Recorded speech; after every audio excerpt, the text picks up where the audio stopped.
বাংলাদেশ চলচ্চিত্র উন্নয়ন corporation BFDC. এখানেই একসময় আসতেন নায়ক রাজ্জাক, বিভিন্ন নায়িকা শাবানা শাবনূর, ববিতা নিয়মিত আসতেন এই প্রাঙ্গণে। তাদেরকে এক পলক দেখার জন্য গেটে ভিড় করে থাকত উৎসুক জনতা। বাংলা সিনেমার কলাকুশলীরা, সাইড নায়ক, কত শিল্পীদের পদচারণায় মুখরিত ছিল এই প্রাঙ্গণ।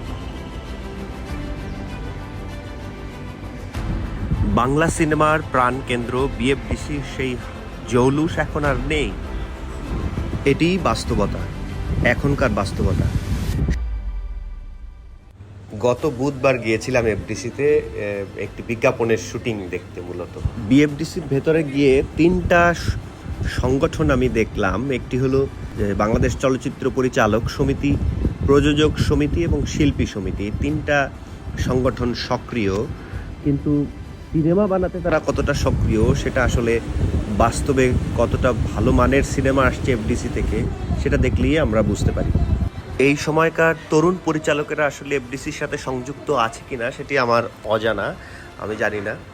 আশা করি সিনেমার আবার সেই হারানো সুদিন ফিরে আসবে, নতুনদের পদচারণায় আবার মুখরিত হবে এই এফডিসি প্রাঙ্গণ। বিশেষ ধন্যবাদ জানাই পিটপকে আমাকে সুযোগ করে দেওয়ার জন্য। বিএফডিসিতে দেখা হয়ে গেল জিতের সাথে। জিতের জন্য শুভকামনা। জিতও একজন চলচ্চিত্র পরিচালক।